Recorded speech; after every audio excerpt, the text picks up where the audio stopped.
Your mic level sounds good to me, but I can never tell, huh?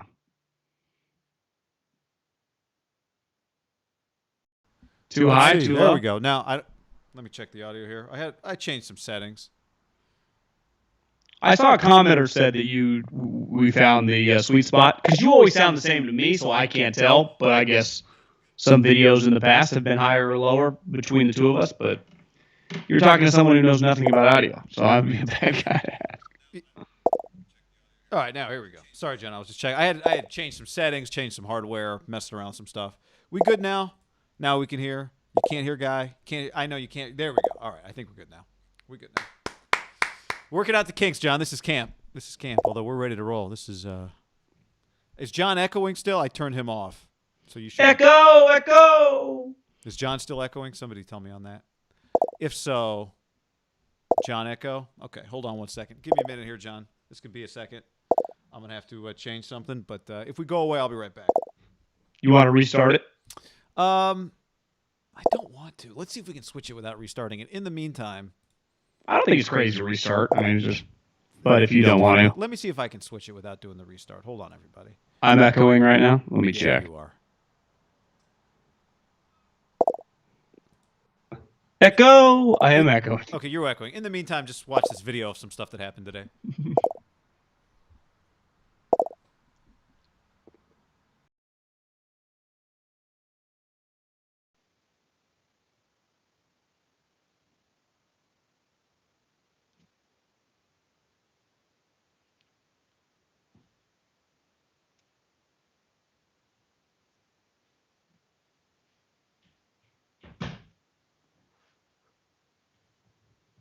Echo!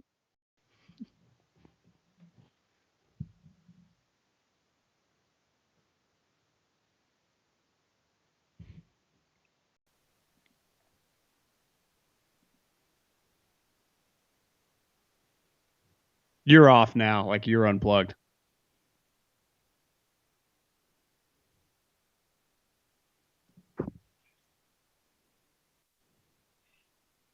I mean,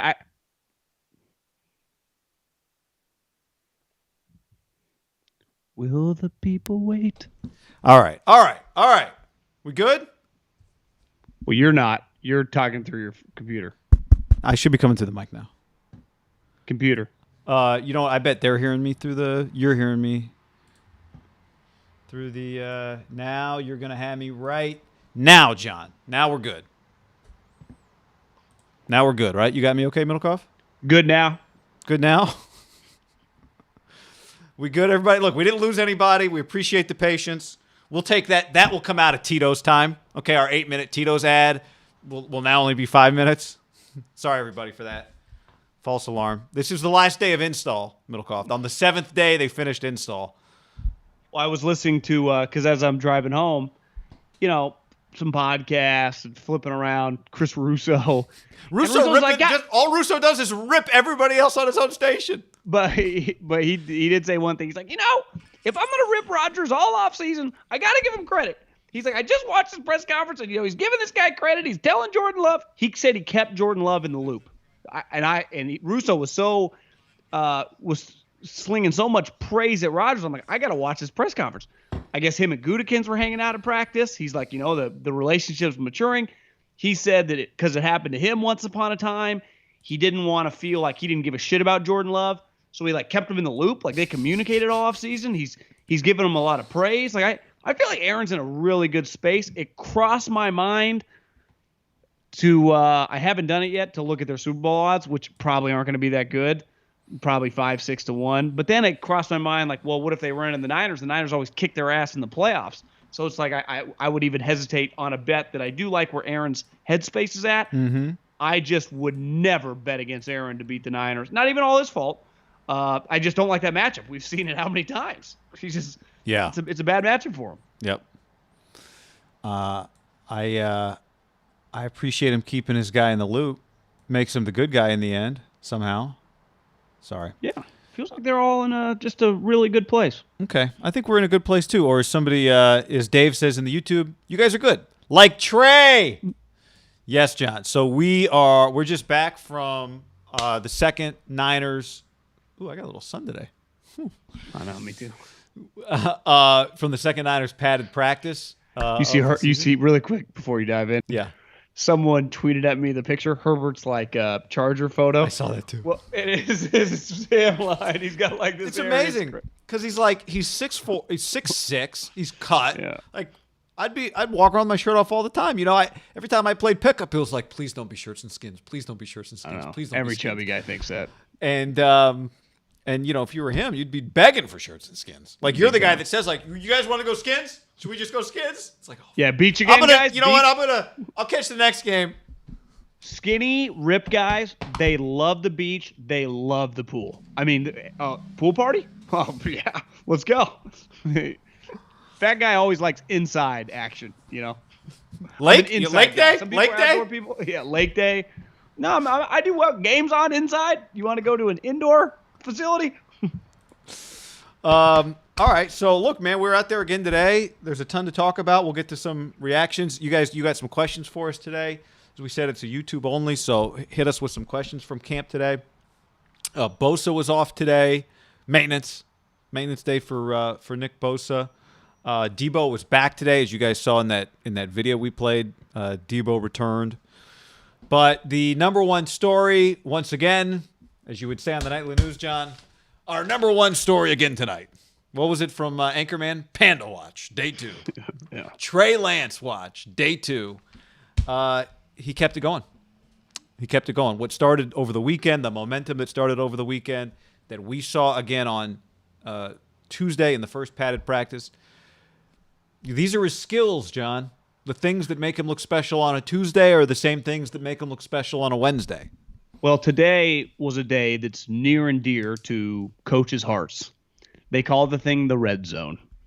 And the red zone, as Rich Gannon once eloquently put it, not his words, a coach told him this, throwing an interception in the red zone is equivalent to killing a baby. So you and I thought that was a little aggressive. We just named it the baby zone.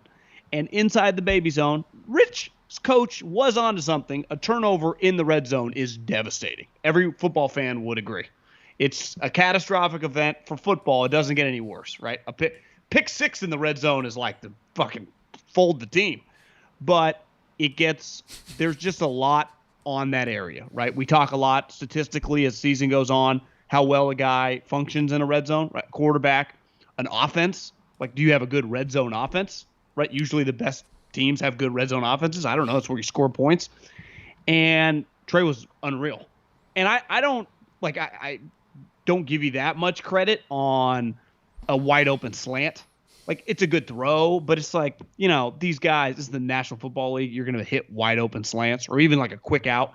But to me, the corner breaking routes at the back pylons, when you have kind of roving defenders, right? You have one guy covering them, you have other safeties, and it's not a rope. Because would you agree that, like, just a slant, if I'm in at the 5-yard line, if no one's in my way, it's a basic pass. Like, I could make that pass if I'm a quarterback. I made that pass in high school. I think young quarterbacks who don't know a whole offense yet, you see a lot of slant. Like, that's why you see a lot of slants, I think, with inexperienced quarterbacks. Yeah, I'd say slants and outs would just be the thing that just throw it to a spot. Even outs are a little scary. They are. But is anything scarier than the corner in the back, left or right, where you have to float it, but you also have to put it direct. It's a touch pass. It's my guys in Chicago was like, Trubisky could not do it. Like, he had no chance. He had no touch. And it's a difficult throw. Like, I mean, it's where Peyton Manning's and the Tom Brady's, Drew Brees eat you alive. It's why they're all going to Hall of Fame. Trey hit a couple today that were just like, I just don't know if. I'm not saying Jimmy can't do it. He's done it. But I'm not confident that the Niners haven't been a great red zone offense as a passing team for years, right? I mean, statistically, I haven't looked at least in the last year, but it feels like they were not good the last couple years. And he just did a couple things today where it's like, yeah, that's. Albert Breer was out there. He looked at us. Everyone's kind of looked at each other. This isn't some, like, I've never been a part of one of these, but they've clearly happened. And I think teams in all sports, baseball, basketball, and football, like a media creation, because it's just good. You want that to happen. It'd be good for everyone kind of covering the team. That is not what's happening here. I swear to God. And really the Niners, the Mayokos, the Inmans, the Bear, they're not even like that to begin with. Biederman, all these guys have been talking about like where we kind of stood, like Jimmy was going to be the starter. This is not. He is taking it for everyone's eyes. And the other thing you'd say about all the Niners reporters, I can't speak for other teams. We've been going there for almost a decade now. The same group has been there the whole time. They've seen a lot. I mean, some Alex, of these guys go back to Steve Young. To Dave, yep, way back. Garcia, to Kaepernick, to Alex, to Jimmy, to this. This is not. Again, I haven't been a part of something that's made up. We've been lucky in this area to see a lot of tangible things, right? Steph or Bumgarner, just things that like were historic. I'm not trying to say this is historic, but it's just this is really happening in front of everyone's eyes. Yeah. There's a few layers to it. One, like that throw is what I'm talking about. That corner end zone throw was just everyone looked at each other. To Ayuk, right? To Ayuk, yeah. So before I get to the other thing that I think stands out about him, to your point of this is really happening, I think the thing that hammers it home, it's twofold. One, they traded the farm to move up and draft him third. That happened. So he's not. So when everyone shows up to practice, before they've seen him do anything, they're wondering what is this guy going to look like. All eyes are on him, right? So they did that first. So it's like, okay, this is the guy we're watching. The message has been sent. Sound the alarm. Your woman has just been cited. If I remember correctly, pick 12, 2 first-rounders, and a third-rounder? It was a lot. It was a lot. You remember correctly. But I think, to me, the thing that now being out there back-to-back days that really stands out with Trey Lance, and when Albert Breer was there, also seeing the future for himself, it's that, like, the throw he made that went viral on Tuesday. And he didn't really have one of those throws today, although we had a couple of big throws. He hit Kittle down the middle on a ball that I heard D'Amico Ryan say afterwards in practice, if he really has that much time to throw, we got a problem with our defensive line.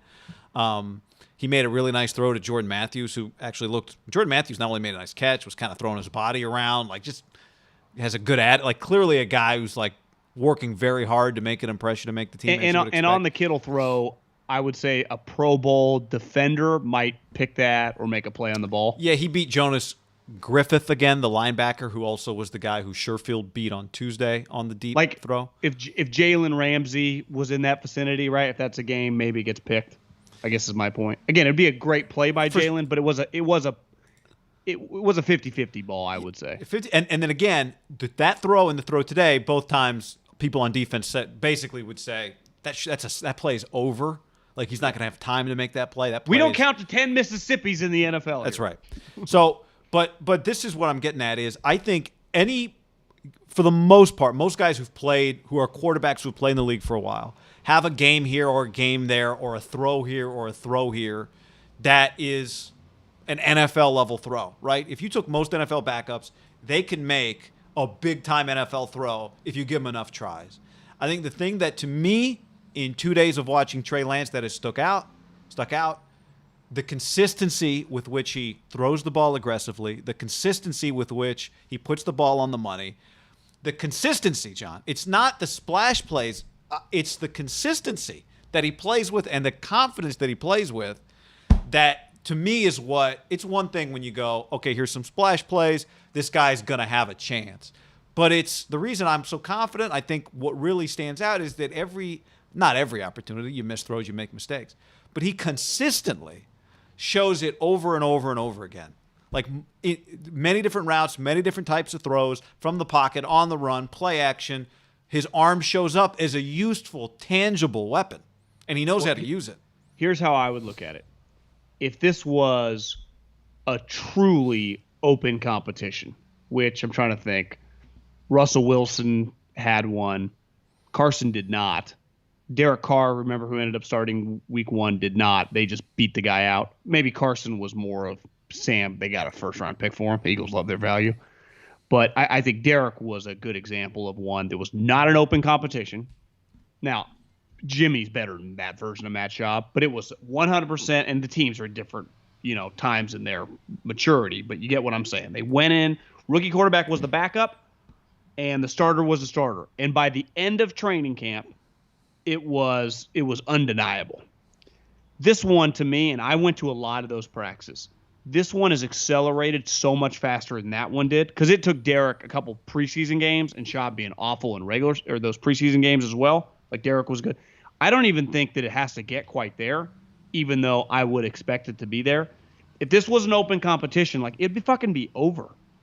And what is happening out there is Kyle, because you'd be like, well, he's running with the twos. No, he's actually not. He's cooking the books for Trey. He is putting Ayuk, George Kittle, Deebo Samuel. You look out there sometimes with the ones, and I'm not super locked into some of these single digits. Like, Jimmy isn't always throwing with Brandon Ayuk and Deebo Samuel or George. They'll have Dwelly. Is 82 Dwelly? Yeah. Yeah, so, some of those type guys in there rotating in. So, Kyle, this is not – I've been at enough football practices in my life now the last 12 years. In my life, up until this year, the ones and the twos are separate human beings. When the twos come in, Haberman and Middlecoff roll in. When the ones come back, McGlinchey, Trent Williams, Alex Mack, like, that group comes. If we just went to L.A. Ram practice, Matt Stafford is not taking a rep. Whoever their backup is comes in.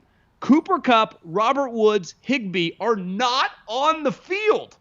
So Kyle is able to keep saying, well, he's running with the twos. He's not. He's running with the ones. Yeah, Alex Mack on that one sequence where Alex Mack snapped in the ball, I'm pretty sure he's the starting center. 100%. But I'd say, obviously, you can rotate the offensive lineman. The skill guys, isn't Kyle kind of admitting, like, I need to make sure the timing with fucking these guys who are all week one, you're Brandon Ayuk, Deebo Samuel. Also, like, let's say he's lined up with Trey Sermon. Well, what is he? Fantasy steal. Yeah, I mean, is he a one? Is he who's going to have more carries, him or Mostert? Who starts? Maybe it's Mostert. Doesn't mean so. Yeah, I mean, I'm with you. Now, I heard Mike McDaniel after practice Wednesday say part of it is it's on the position coaches to make sure, like, okay, when we get out there today, we need George Kittle to run this route. We need Brandon Ayuk to run this route. And so you're just plugging guys. Part of it is about wanting those guys to run something or other. No. I think both are true. I think both are 100. I think both are true. I think absolutely both are true. Like, we want him to run this, we want him to do that. Like, we talked about this yesterday. There's so many moving parts, but I think most places, if Kyle would just be like, have him run those routes with the starting quarterback, right? He wouldn't run these routes. You wouldn't be like, we need to get Kittle to go. Well, you wouldn't do it with Josh Rosen. Well, Ayuk's not out there doing it with Rosen. Yeah, he's not doing it with anyone else. And if Trey Lance was not Trey Lance, but like, Brian Mullins. Hoyer, a true backup, they would not be. Maybe a little bit for those guys to get the leg, but not like it's going down out there. Especially because it's not like there's five guys competing for, the top two receiver spots. The top two receivers are pretty clearly established on this team. And it's not like, well, Brady and Gronk, they've been working together a decade. Just Peyton and Marvin. It's like, Jimmy needs the reps with these guys.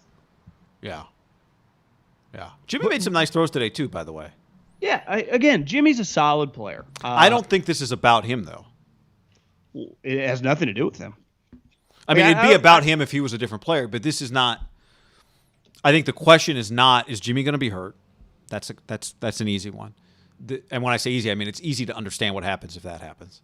The question is not, is Jimmy at his best week one? The question is Trey Lance giving you more than what you've already seen you get from Jimmy Garoppolo? That's the question Kyle Shanahan has to answer for himself. You've hit the point, and I've skipped over it. This has nothing to do with Jimmy Garoppolo at this point anymore. This is about an undeniable, eye-opening talent. It's just and like we talked about yesterday on the podcast, we have been around enough of these Khalil Macks, Bosa's, Bowman. I mean, elite players. Been lucky. Amari, young rookies that hit the ground running.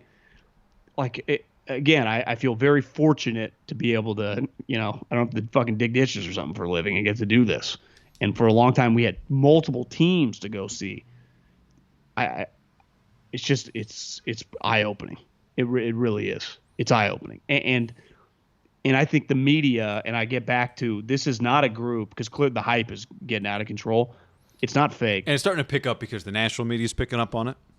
It's just not fake. Like, he is really doing these things, and I think I've been joking around on social media the last couple of days, Justin Fields and Trey Lance, but I'm basing my entire Justin Fields off like 2 clips that when I just type them into Twitter. And see if he looks the way Trey Lance looks. Yeah, but and also when you're gonna make a throw or two in practice, who I don't get to see the picks or the fumbled snap. Who knows? I don't know if that's happening or not. But like when you're at this practice, you see every single play. You go, well, if me and you had just showed up and they're like, well, you had to win a game next week. Who's your starting quarterback? If you just polled the players, the 90 guys on the roster, assuming the Niners have 90 guys, they might be down a couple because of a couple injuries, but wouldn't the number be pretty high? Who should be the starting quarterback? If I gave them like a true poll, but they'd be anonymous, so they didn't, if they're friends with Jimmy. Yeah, there is, yes, and we'll get to some of what DJ said and DJ Jones and an anonymous Niners quote as well coming up, but there.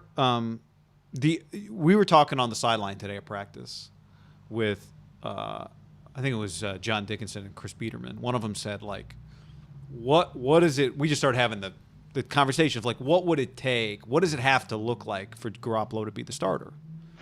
Like, what's the scenario where Garoppolo ends up as the starter? And my answer to that is, in the preseason, Trey Lance doesn't look this way.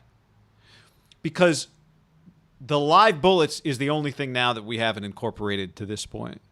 But there's no discernible advantage for Jimmy Garoppolo when you watch practice. Now, what is Jimmy's advantage over Trey Lance right now today, August 4th? He's played NFL games. That's his he's seen it all in games. He's played NFL blitzes, that's his advantage. Coverages. Right. But in terms of what happens during a practice, there's no discernible advantage for Jimmy. There's nothing he does that makes you go, oh, now he makes good throws, don't get me wrong. But does he make them better than Trey Lance would make them, right? And that's where I go back to Lance's consistency. That's the part that it's one thing if you have some flash plays. Like, what does you say about every young player? Yeah, but we need to trust him in all these other situations, not just 5 situations. So if you get to the preseason, what are we, 10 days away from the first preseason game against the Chiefs on Saturday night? So a week from Saturday. And it looks like it looks in practice, then it's not a tie anymore because Trey Lance does things. Trey Lance Mahomes on Fox is, Oh, yeah. But then it's not a tie anymore because there are things that happen in practice that if they happen live in a game are a clear advantage to Trey Lance.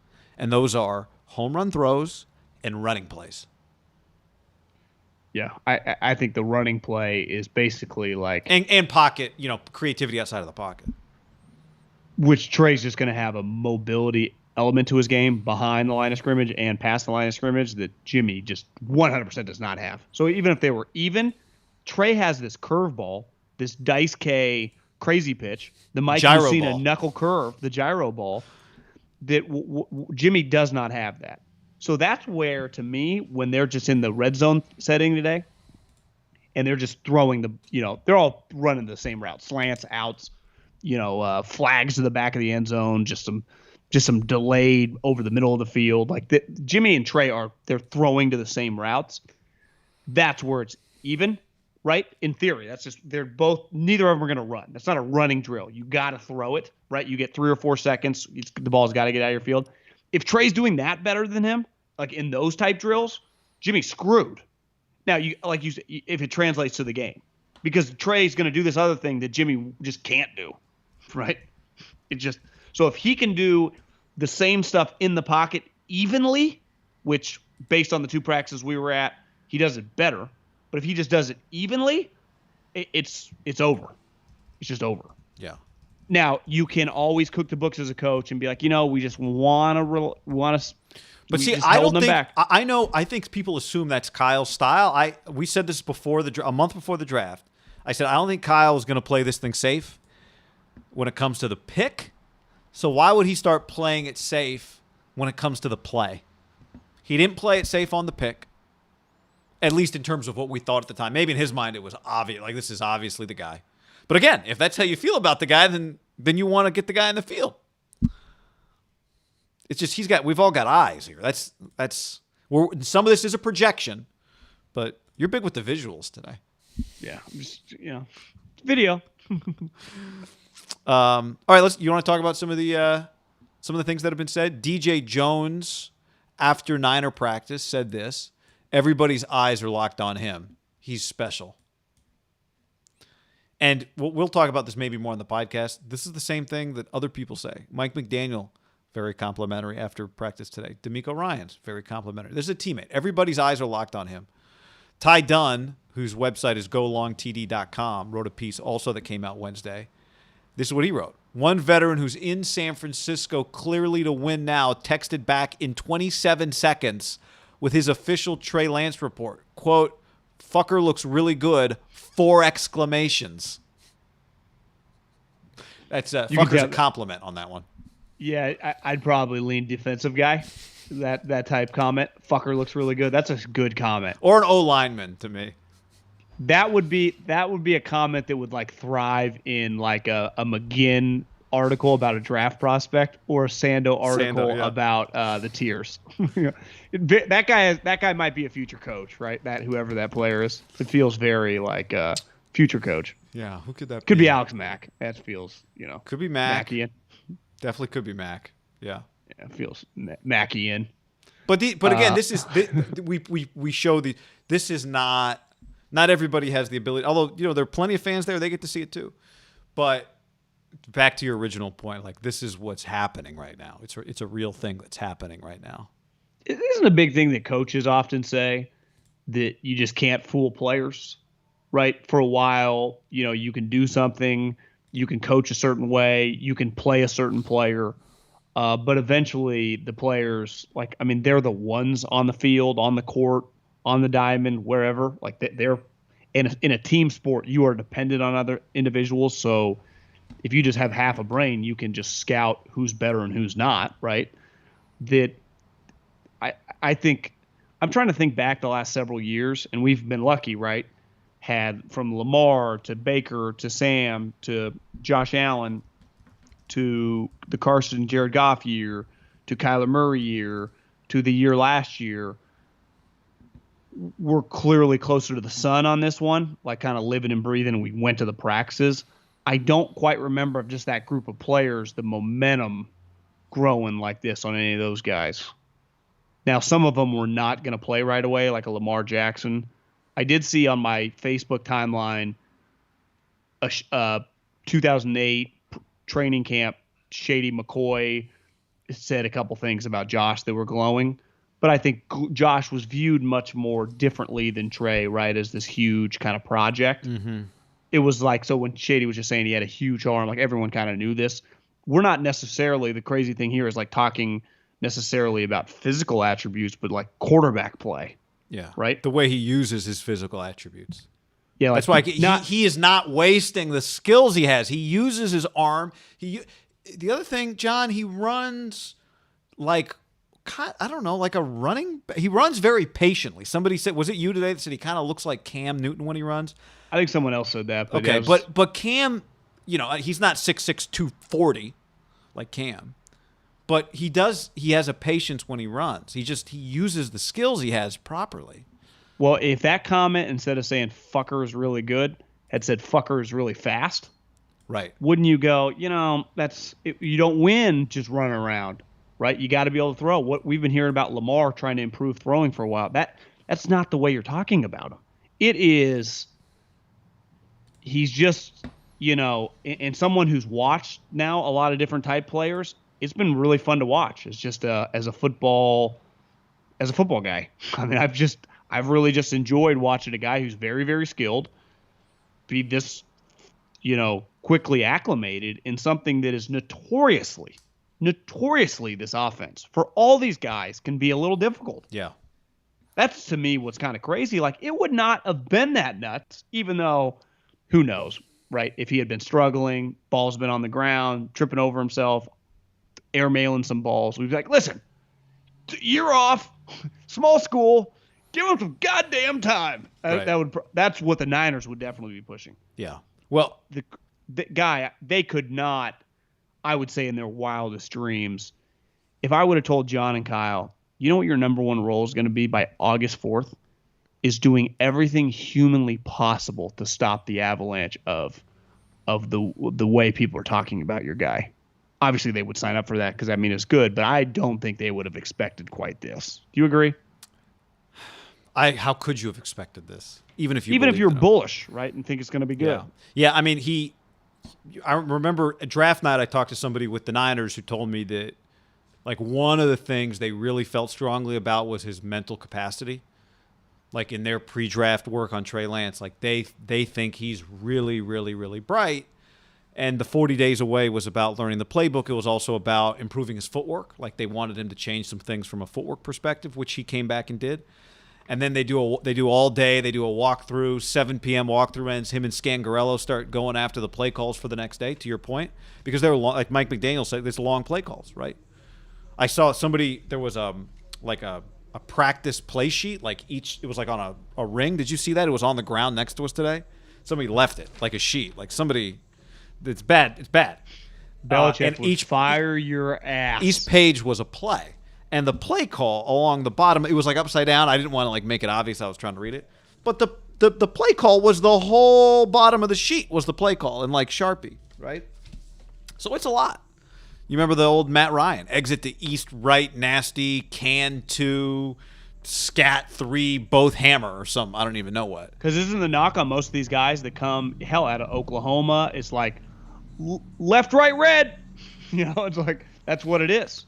Well, there's a little transition. Not to keep going back. Well, like here's a transition that Mike McDaniel mentioned today.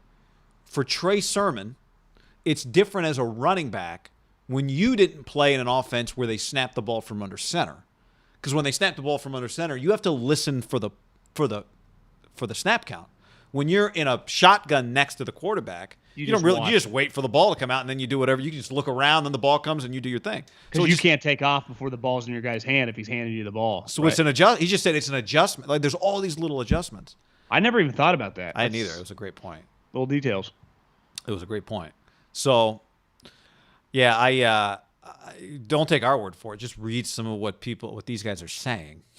I mean, take our word for it too, but do both. Take all the information in. Yeah, he's lived up to the hype.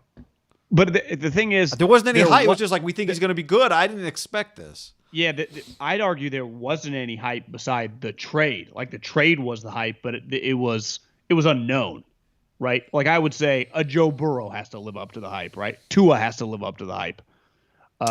Like when you like they had a ton of hype. The hype here was like they better be right. Baker Mayfield, like most people, it's like, do you guys see these guys? Like, no. I would imagine if you asked most coaches on the 49ers staff how many North Dakota State games they'd ever watched in their life, it would be small. I guess the last couple of years they've had some NFL players, so maybe during the draft process, but no human you or I know have ever watched a game live because they're not on television. In person. Well, they're the playoffs they're on, right? It's true. Or that one Carson Wentz year, the first game was on TV. And no disrespect, I'm a Division I AA guy. I have to be pretty desperate for something to watch. I usually flip right by the channel. Well, that'll be Thursday, John, when it's like Cowboys, Steelers, the Hall of Fame game. And then you hit power on, you turn the thing on, and you realize that compared to other preseason games, even the Hall of Fame game's a little... You see Dak had a setback? Another one? No, what now? Well, I think it was just like he got injured, and then the injury they set back. Like, I don't know. Well, overcompensation, you know.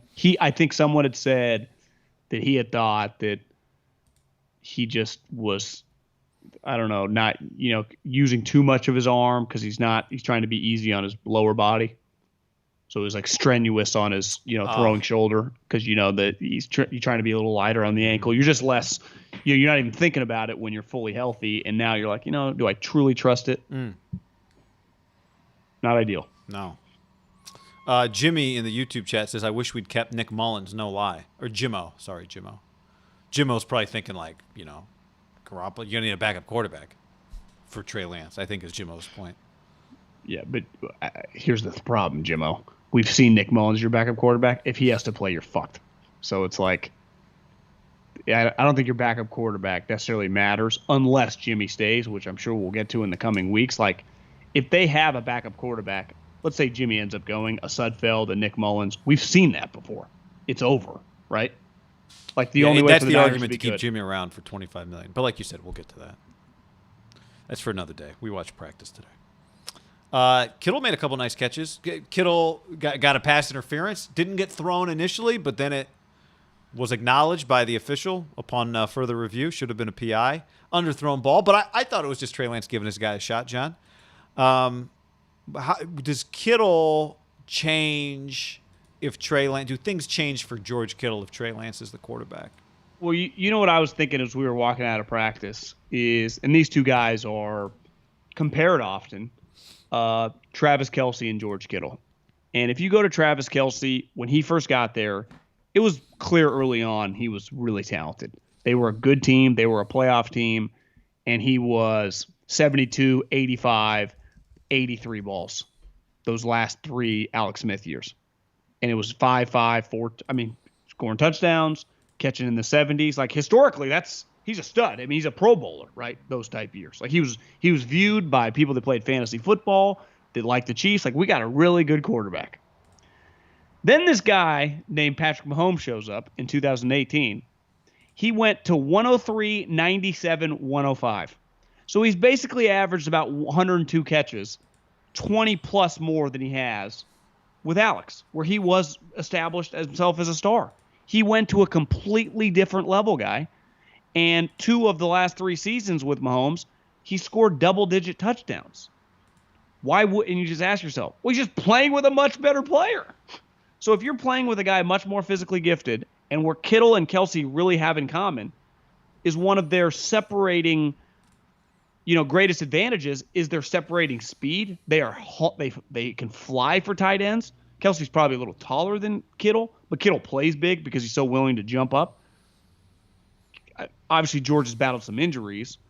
Travis was consistently healthy, but I just don't see how he could be a way more productive player if he plays with a much more talented quarterback. Now, I'm not even trying to insinuate, because I had a couple people text me kind of messing with me, like, you're getting a little ahead on this, like, in the league, like, he can't really be as good as the hype and what you guys are saying. I'm telling you, I'm just seeing it. I think he looks pretty good. But basically, and it's just a natural reaction in the NFL. Can, we wait till he plays a couple games? Because I do think an easy one for a lot of people is like, what is the next Mahomes? We've been hearing that now for about 4 years. And Patrick had to do it in games and earn the respect. So this guy, if he can get in there and play well, I think George, I still see how George doesn't go to another level. I think it's easy to forget because Kelce really did. George Kittle and Kelce have something else in common. They both have early October birthdays, just like us. Libras. Great. I don't care about the Libra part, but early October birthdays are a great time to have a birthday. I do. We're sensitive, good people. And is that what we are? The scales? Yeah, I know the scales. I don't know. But I think I kind of forget this because he's battled some injury stuff, but George Kittle is the age right now that Travis Kelce was the year before Patrick Mahomes got drafted. So George Kittle is right now the age that Travis Kelce was when Travis was 2 years away from playing with Mahomes. How old is George right now? 27, will turn 28 in October. And Kelce's going to be 32 this year. Kelce will be 32 this year. So, it could happen a little earlier even for George than it happened for Kelce. I think the other part of it with Kittle is, again, part of what helps Kelce is just the team he plays with. There's other dangerous players on that team.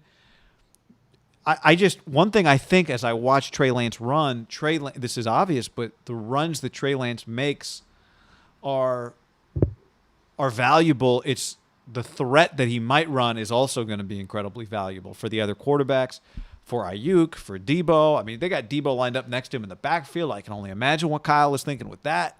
There's going to be a lot of weird extra stuff that Kyle can do with Trey beyond just Trey keeping the ball and running. It just gives you one more opening. I think one thing you and I talked about yesterday was Brandon Ayuk could have a big year, blah, blah, blah. But he does need, ideally, he's not, you can't have Debo hurt and Kittle hurt and then everyone can key on Ayuk. Right, those guys healthy is going to matter, but the threat of Trey Lance running is going to help too. So, and with Kittle, if you think there's going to be a run, then you got to he can sell the block because he's a real blocker. Yeah. So there's just so much. I mean, a defining attribute in Kelsey's career is since 14, he's missed 2 games. 7 years, he missed 2 games. Right. And obviously, it's some Kittle's battled some injuries. Like he stays on the field. We all agree. And again, just going to these practices for a long time, like he's a special player. You don't need to be, Ron Wolf to go out to practice and know that guy can really play and just move around and just look like a fucking beast. If he stays on the field, Kittle. I'm talking about George, yeah. If he stays on the field with a more talented quarterback, special players only get better. It's just that cut and dry. You play with better players. Think about Stephon Diggs, who had established himself as a really, really good player. And Cousins was fine. Cousins gets there, and they were productive together. And then he goes to a guy who was playing at a level, what would you say, 30, 40% above Kirk Cousins? Like just a completely different level. You could argue a couple different levels. And Diggs was, it felt for like a long period of time, like, is Diggs playing the best in the league right now, him or Devontae? And I think last year he was widely considered a top 3 wide receiver, home run trade, and an unstoppable player. You watch the Bills game, he dominated.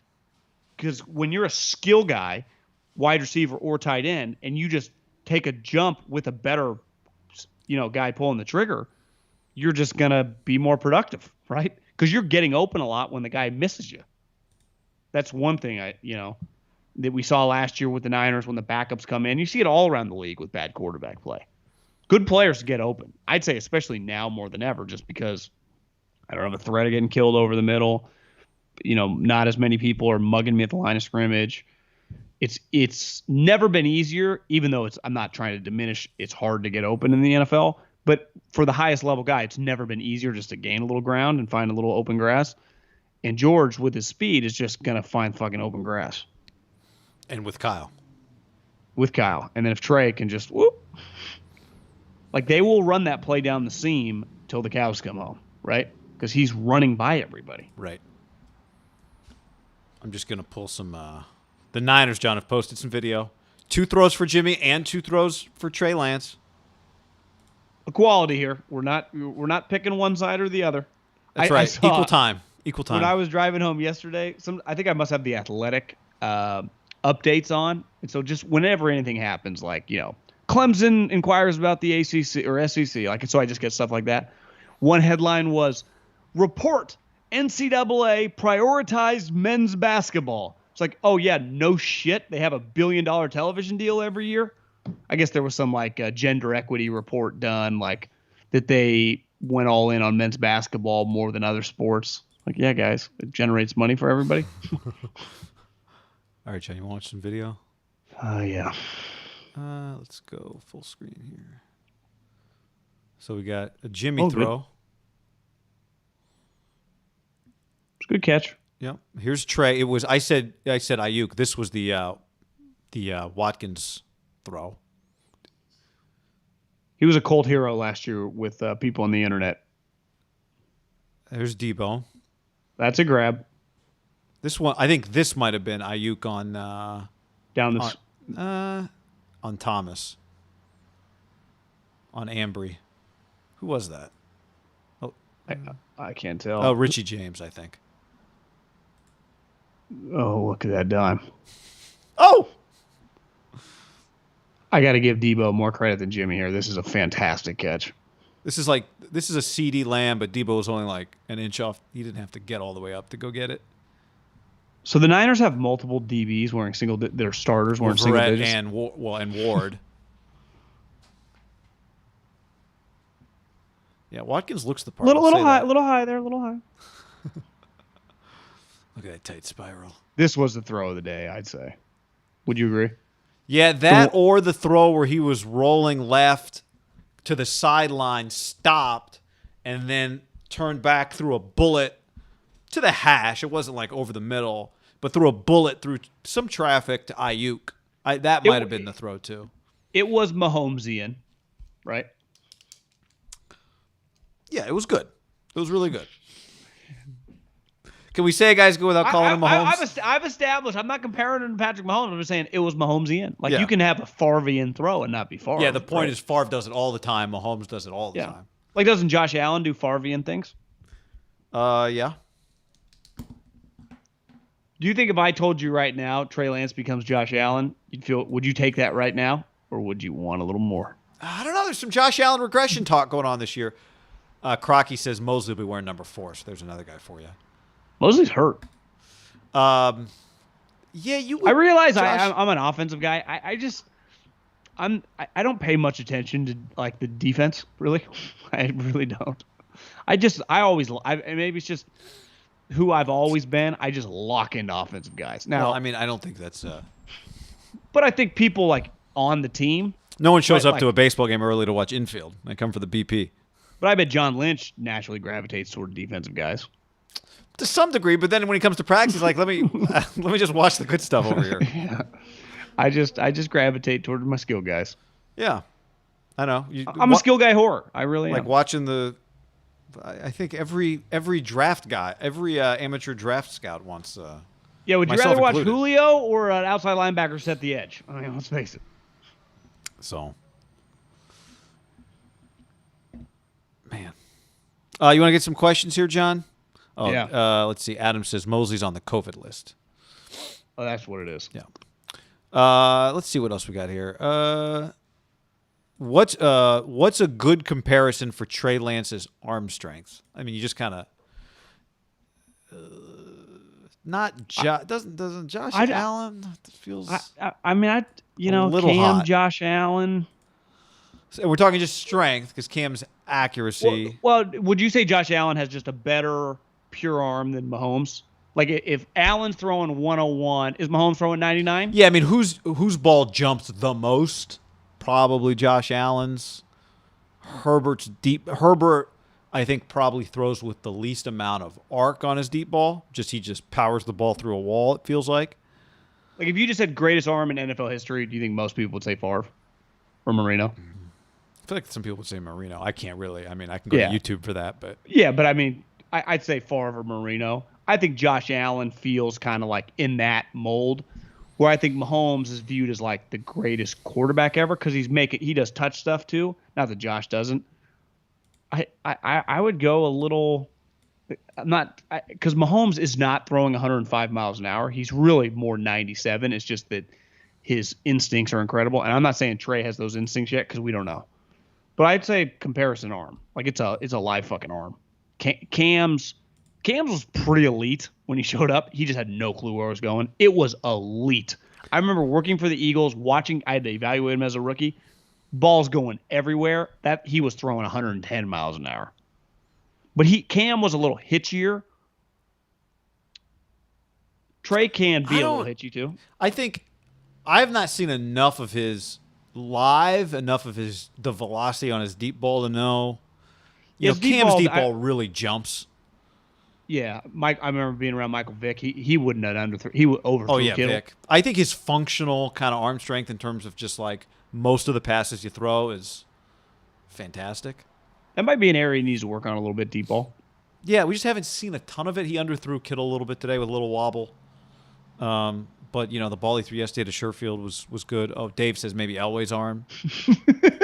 What? It's like, what kind of iron player are you? Jack with a little bit of Tiger, I got the Phil touch. It's like, look at who we're talking.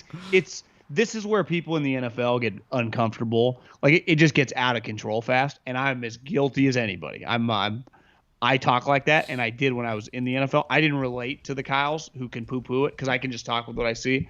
But it's hard because who are you going to compare? Like, what if we had said like,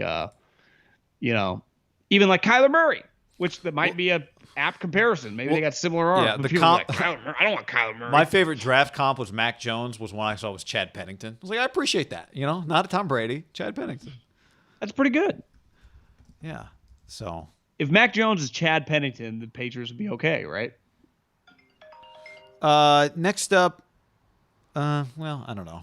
They'd be okay. Yeah, okay. Well, Chad Pennington used to take the Jets to the playoffs, and the Jets weren't as good as the Patriots, potentially, right? Where did this question go here that I had? Somebody asked. I can't. Oh, here we go. Gio says, I don't know if I'm crazy, but Trey Sermon's body and style reminds me of Larry Johnson. What do y'all think? I think Larry was a little bigger, right? Larry was probably like 230. No. I typed in Larry Johnson. I got I got Grandmama. Yeah, of course you did. Kids would be like, Grandma. I What mean, are you talking about? Re- Yeah, I mean, it says Reebok. here Larry's 230. Yeah, Larry was a big fucking guy. You know his senior season, he ran for 2,000 yards at Penn State? Wow. 2,000 yards, 20 touchdowns. Larry Johnson was a beast in college. Can you imagine just being like a blue chip guy, 2 Gs in college, 20 touchdowns? I don't even know if we're going to see too many 2,000-yard runners in college anymore. You're not running the ball enough. But yeah, Larry's pretty good. Or like I mean, he had a Priest couple Holmes. year stretches where he was running for 1,700 yards in the NFL. Yeah. But this guy was a 5-star, right? Ohio State, Oklahoma. Like this, I feel like Larry. Yeah, I don't know. It feels a little strong. Like Larry's high end. He just said body and style. He's not saying is he as good. Looked a little fat. I'd have to go back and watch some Larry Johnson in his prime tape to really get a feel for that. There aren't that many big running backs in the NFL, like the Brandon Jacobs, Jerome Bettis. Like those types when you think about the NFL, like there's not as many bigger guys. I'd say Le'Veon was on the bigger side. He's gone, I think. Marshawn came back. Marshawn came back for a second. I'd say he was kind of the last great big back. Think about most of the backs now, because what the league has changed, right? You want to throw it to him, even though that's what made Marshawn so good. He could catch. McCaffrey, who's a big. I mean, McCaffrey's not small, but Dalvin Cook, like these guys are all kind of similar. Out of 210-ish, 205. What's McCaffrey? 215 maybe. They're not small. Yeah, Christian's maybe not. even almost 220, you think? Yeah, I mean, this has him at 205. When he went to the combine, like McCaffrey was 202. Huh. Maybe he's 210 now. But you could be a really good back. I think back in the day, more Trey Lance is a little bit of a Trey Sermon is a little more of a throwback to me than kind of the guys that are playing now. You said it yesterday, a little faster in person than I expected. Just getting to the edge. Fired out when we saw him on the one outside run. Yeah. Raymond says, I'm more of a Trey guy, and I can admit I'm a bit surprised by the overwhelming positive reviews, but does it say more about Trey exceeding expectations, or is it that Jimmy makes Lance look better? I think it's more about Trey Lance than it is about Jimmy. I think it's about Trey Lance. I'm with you. The response for him. You hit the nail on the head. Matt says over under 3 design runs a game for Trey Lance. Kyle has seen firsthand what happens when the hits keep coming. RG3. We talk about Matt's profile picture. I mean, Matt the model. My God, Matt. If that is really is that you, Tim Matt, Ryan's hair on? You are a good looking dude. I've always desired that look because I know I could never have a hairless chest. Just that hair flow, probably like a $180, 6'2", you just walking everywhere. What wasn't there the famous joke like the good looking guy, tall guy walks in the bar like I'm here for the sex. I'm here for the free sex. Yeah, so that's what Matt Flores, if that's really him, walks into every Matt, bar. when does your album come out? Yeah. Over under 3 design runs a game. I mean, but this is what I keep saying this, like we will he's going to be effective at it. We're going to get to a point where we go, do we want to dial this back a little? You mean when Aaron Donald body slams him? We're like, yeah, get up. Ron says, Grant says Sermon looks like Arian Foster.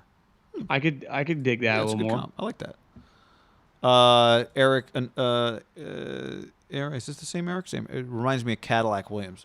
I'd take Arian Foster over Cadillac Williams. But I just mean body type. Isn't he a little bigger than Cadillac? A little before my time. Cadillac, baby. It's a great name though. That was Gruden took him, I think, 3rd overall. Cadillac feels like a lifetime ago. He's 39 years old. I was 5'11", 218. Oh. You've been like Cadillac Williams. I'd be like, oh yeah, 57 years old. You look, he's like 2 years older than me. You're like, Jesus. Cadillac's got like 40 years left of his life, and I bet if you just asked a random fan, Cadillac Williams, oh yeah, back when he played with Larry Johnson, Earl Campbell. Larry, how old is he? Yeah, 48. That's 41. These guys, they get recycled fast. By the way, while you're hanging with us, everybody, just smash that like button. We appreciate that. Let's see. You guys want some meat? Butcherbox.com/ham. Yeah, tell them about it. Yeah, download the DraftKings app. Promo code ham. We got the links down below. So just hit that butcherbox.com/ham. You get a couple free lobster tails and a couple free ribeyes. Have you cooked for your wife yet? Any of the meat? No, I have not. She cooked it for you? I have not. No, we haven't cut it open yet. Have you had anything yet? No, I haven't. How do you make lobster tails?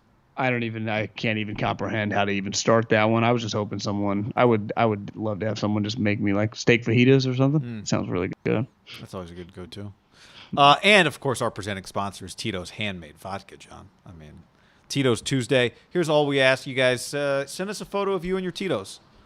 Your Tito's drink. Send us, DM it to us, Facebook it to us, tweet it at us, tag us on Instagram. Any of that stuff. It's easy to do. And go and submit mailbag questions as well. Ron says, "Who remembers Jamal Adams?" Oh, the Dirty Bird. He's big. Mostert, Gale Sayers comp? Might be a little strong. That being said, I've never seen Gale Sayers take a snap. I mean, you watched, what was the movie? Brian Piccolo? Oh, yeah. I actually didn't. Did you? Yeah. Christopher says, you guys are making it sound like Trey will be the first quarterback to win a Super Bowl. Let's see what happens when the live bullets are flying at him. Look, I said this yesterday and got some reaction from it. I wasn't trying to. We'll talk about it tomorrow on the podcast, but we're just telling you what we see. And I think what I said yesterday that got some people to react was I said they nailed the pick. Like, this is all you can ask for. When you trade up and you draft a guy third, this is exactly what you want it to look like. I also said the story's not written yet. We're at the very beginning of the story, hopefully, for Trey Lance. But this is when you draft a guy third overall, you don't want to go to 3 practices and go, all right, now he'll get there. He's got time. You want him to knock you over the head with his ability. Would you officially pick up his 5th-year option right now? Oh, that's a good question. Can you? No. But if I could, I would. Brian's Song. Thank you, Richard. Brian's Song, that was the name of the movie. Miss Piccolo. They say Piccolo was pretty good, too. Right? Is that what they say? Well, I thought that's what I've seen the famous old clip of Gale Sayers saying it was the best player he ever played with. Wasn't that part of the tearjerker? Because didn't Brian Piccolo get cancer? Yeah, the movie's about his. Yeah. Antonio says Dak won 13 games as a rookie, and Lance can do that too. Especially Dak was. Remember how good Dak was as a rookie? Yeah. I think he was 28-1 or something. Remember, stats were crazy, and it was like, God, this guy's way better than Tony. Tony's like, when you look at 23-4, and they were the number 1 seed and lost to the Packers. I remember because I bet on the Cowboys. That was not fun. Corey says, don't be shocked if Trey Lance is the first rookie to win a Super Bowl. Yeah, I mean, let's just see the Niners get to the playoffs. We're just trying to get to the first preseason game. I mean, what we're talking about is what we think we're going to see when he plays at the preseason, right? Yeah. I don't there are growing pains. There's all of that stuff, but the preseason is when everybody, we all get to see it together and go, okay, is this as real as we think it is right now? How jealous is Joe Lacob on positive hype from a high drafted rookie? Because Wiseman and Kuminga, it's just would he sign up for 30% of this hype for his guys? Yeah, this is what football this is part of the deal with football. But that's the crazy. But we always talk about the thing football has. It's got built-in star maker in college, but Trey wasn't part of the built-in star maker machine in college. Trevor Lawrence was. Zach Wilson was. We've seen it the other way, Mac though. Jones I remember was. A.J. Jenkins was terrible. I mean, we've seen first-round picks that get shit on, right? Yeah. But what I'm saying is Trey Lance wasn't even part of the thing that the NFL has built in, where it's college players are stars before they get to the league, and he still was a massive name. When do you think he really picked up steam? Trey? Like when the college football ended? I mean, it felt like he was – we were talking about him when they were going to play that one-off game. Not that seriously, though. I mean, you're right. We mentioned his name, but he was not on par with, I'd say, Zach Wilson, who was, would you agree, rode the machine the hardest this year? Who used that machine and then took that to stardom. Yeah. Trevor already had it built in, and Fields was a big part of the machine. I think there were just such big names in the machine that it was hard to throw your hat in the machine for Trey Lance when you're not playing and then you're a smaller school guy. I would say it feels like, and again, I struggled remembering like 2 months ago, let alone what it truly felt like. The day the Niners made the trade, his name started getting hammered home a lot, right? Because it was basically you made this trade for 3 guys. Once the Zach Wilson got established, then it felt like I think the trade really because would the average football fan have known really that much about him? Because I feel like I didn't know that much. I learned a lot just from listening and reading things and watching things. Yeah. Bro, can the Niners beat Seattle this year? If the Niners can beat Seattle this year, I'll be happy. Seattle give me PTSD. Yeah, I mean, it's somebody said, where is this? Eric says Super Bowl relax. Yeah, I mean, we're just talking about trying to find a starting quarterback. Do you think Russell has to win a Super Bowl to not demand another trade? Like if Russell gets bounced in the second round, is the same thing going to happen? How happy is he? What does it look like? If their offense is clicking for 17 weeks or just some, 14 weeks, whatever, not like last year where they hit the skids. If him and Shane Waldron feel good, I think it could still be. I don't think Russ is going to take the level of heat that would get him moved for that. But yeah, they need to fulfill they play below their ceiling so much. That's where to me I'd push back. I think second round, I would say minimum get to that basically the final four. What do they do? Well, I mean, you lose in the second round, that means you're a good team. I mean, But I'm just saying, what do they do if they fall short? Get beat, right? But I'm asking, like, what? So you're saying, like, Russ would demand a trade? Is that what you're saying? Well, like, what just happened this offseason? Yeah. Like, he's just pissy again. Right. Is that just what he's always – because he wants to be LeBron James, Tom Brady, It was hard. He was sitting there watching him and Sierra watching the Super Bowl. Did they both have sunglasses on in Rodgers' booth or just Sierra? I think just she did. He didn't. Yeah. Was he man of the year? That's why he was there, right? Yeah, he was there for an award. So no MVP votes, but man of the year. Nothing like man of the year while you're like we're trying to fucking badmouth your coach. On the record, though, just here's my 5 teams. My agent says, here's my 5 teams. I do respect that. Some good questions today. This is a good point by Eric. He says Dak does play against Washington, Philly, and the Giants twice apiece, right? That is this NFC West a different animal. True. Andrew says I'm drinking Tito's vodka right now. Start early. Start him young. Any tape on Trey sliding? We watched a lot of his college tape. I don't remember seeing a lot of it. Now, there weren't, the physicality of the defenses didn't necessarily require that he slide in college. Right? The defenders, sliding, it was not Jamal Adams coming downhill. Guy, I think when we watched him at North Dakota State, it looks the same.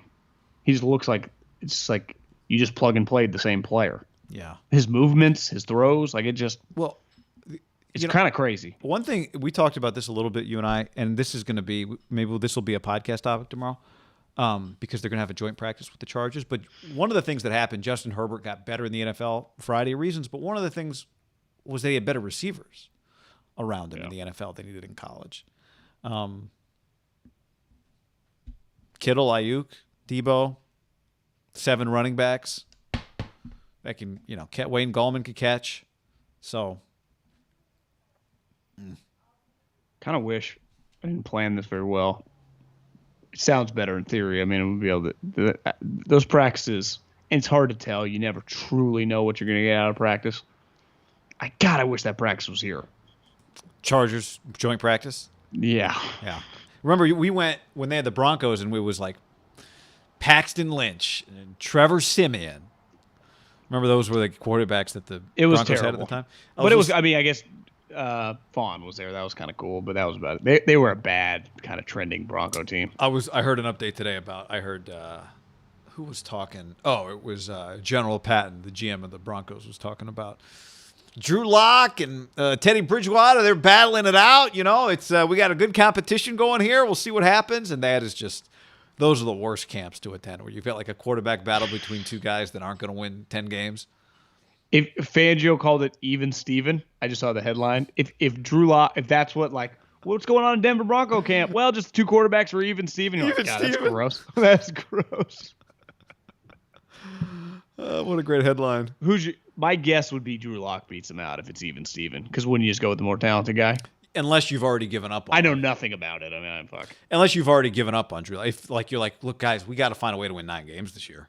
And even though they're even, can we really trust Drew? I'm with you. Like, ideally, Drew Lock would still have a chance to, become the quarterback of the future for you. So in that way, yeah. But if you don't think he actually can be that guy. Here's what I feel pretty confident. They're both going to play several games. Whoever doesn't win the job is going to end up playing several, because that's usually what these situations, the way they play out, right? Yeah. Yep.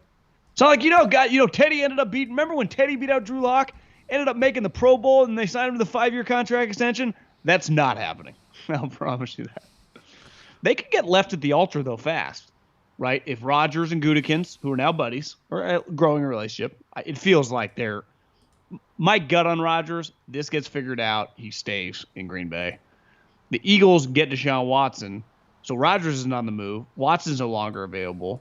The Broncos are not going to suck, right? But they'll be shitty. They'll be like, God, we went 6-11, but you're drafting 11th or 9th. You're just kind of stuck in this weird spot. Maybe that's your Garoppolo destination. Yeah, God, I want to do that. How about this quote from earlier today? Joe Judge on yesterday's brawl. I'm not going to lie, it turned me on a little seeing the guys that passionate. That's a pretty good line. You see Campbell this morning? Today? No. What did he say today? Yeah, he says they ask him how he gets ready in the morning. He says he goes by Starbucks. He gets 2 ventis, and he says he gets 2, what do they call it, the black eye, the shots. He gets double shots in both. So he goes double coffee. He walks into the Detroit facility with 2 coffees. Both have 2 extra shots. 80 ounces of coffee. Someone said 40 ounces, but I think a venti is 20 ounces, so it's a total of 40. Okay. The person that quoted the tweet called it 80 ounces, but I saw people debunk that and say that they're actually 20. It's a shitload. Wow. There's nothing a coach likes more than pretending like they're mad at a fight, but then also talking about how they like the fight. Football coach. Yeah, I think they like the fights. They're just terrified something bad's going to happen to one of the players that they depend on. Like your quarterback ending up at the bottom of the pile? Yeah, like didn't you say that Dan Campbell gave a long kind of a diatribe about how he fought, but you don't want to fight? Yeah. Like if it had been 2 random guys fighting and Daniel Jones had nothing to do with it, I don't think there would have been many stories about him being pissed off, right? No. Dan Campbell must have a huge bladder. Venti is 26 ounces, says Allie. So you're at 52? 4 espressos? Dang. He probably takes some big shits. He says 20. Okay, so I've got to go back through my notes here. Oh, Tavon Wilson almost picked off Garoppolo today. Not a great throw. And he's the guy that's playing safety in place of Klosky Tart right now, and D'Amico seems to like him, but he was a guy my first year with the Eagles that he had just been drafted. The story in the draft room was Ahmad Russell, who was the scout in that region, this was a different player, but the guy, the Patriots who drafted him had also drafted another player, and the player didn't exist on the board because this was the Patriots doing for years. They draft these obscure, like, you're taking him in the 3rd round, like other players that teams don't even write up. It happened to remember Tyler Klutz got drafted and he wasn't in the NFL system? Yeah. Out of Fresno State? And scouts freak out because they go like, you don't even mention the player. So you just... You're saying that happened to Tavon Wilson? It actually happened to another guy that the Jaguars. I just remember Tavon Wilson we had on our undrafted free agent board. That was my first year with the Eagles. Undrafted free agent board. He comes and he is a second-round pick. But when that happens, Jeffrey, most owners aren't like know every player in the draft like the back of their hand. They know the stars and who you like. Well, when you see a guy from the Patriots, who are one of the best organizations in football, come off your undrafted free agent, you have to grab the magnet like he's not on the board. He starts looking. You look at the GM, who then fucking stares at the sky. It's just a lot of tensions created. I mean, he's been in the league 10 years. It's been in the league 10 years. I just think you start asking yourself, like, are we off? There's no worse feeling than are we off, and you're involved in the are we off, right? And you're like, I didn't like him. See, the irony is the Patriots God damn, I hope he sucks. John, I mean, he's played 125 games in the NFL. He was in New England for 4 years. Then he was in Detroit for 4 years. Then he was in Indy last year. Played 15 games in Indy last year. Yeah, so, I mean... Maybe it's been a lot of specialty. He started 14 games. The Patriot guys like him. I mean, Patricia, Bill, right? That's 8 of his 10. Yeah. Or 8 of his 9. 9, yeah. This will be 10. Which Ballard likes. Listen, he's carved out a good little role. Yeah, so I guess this is his 10th year in the league. This is his 10th. Did Bosa practice today? No. Maintenance. Just chilling. Yeah. I'm honestly, I respect it, but I'm shocked Trent Williams practices so much.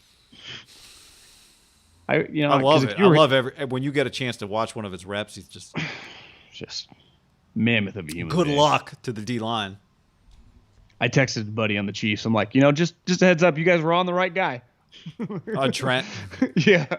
He's like, yeah, fucking tough one. The Niners did get lucky that they would have been in a little bit of a pinch. That he texted Kyle directly and was like, hey, man. They just had no choice. I do think it's easier when you're like, we're up against the wall, and you're up against the wall with the best player on your team. You're like, let's just do it. Well, your point is like if you're at practice right now and he wasn't there, that'd be a major story right now. Who is the left tackle? What would they have done? They couldn't make a trade because they traded for Trey Lance. What do you do? I just think you'd be in a pinch. Thankfully, you're not in that situation. No. All right. Pod will be coming back tomorrow. Don't forget, go to iTunes, leave a review in iTunes. That's how you get in the mailbag. Once you get in the mailbag, bag alert. And in that review, leave us a question and tell us your favorite bar to hang out at / drink a Tito's at. Cheers, people. That was a bottle of water. I know. Where's your Tito's? If I had You don't have your extra big Tito's bottle there? Oh, yeah. I got it right here. How like, when they do, when the guys skate around the rink after they win the cup? Yeah. And they go like this? Lenore and Ambry Thomas both had a PBU in the corner of the end zone today. A little handsy. It's that sometimes if you stick your head, hand straight, throw it. Yeah. Less gets called in the practice. That's okay. Just you don't want to see guys battle for the ball. That's what this is about. All right. Anything else today? Who was the famous ref that lived in Stockton? He was a principal in Stockton. You remember that guy? I think he still is. Yeah, is this Territory? No, it's not Territory. It's not Pereira. It's not the Jack guy, right? Hockley's, who I think retired, but his son's in the league. It's not Hockley. Ref. Wasn't he a principal at yes. Vincent St. Mary's or something? Yep. By the way, is it Morelli? Pete Morelli? Yeah, that sounds familiar.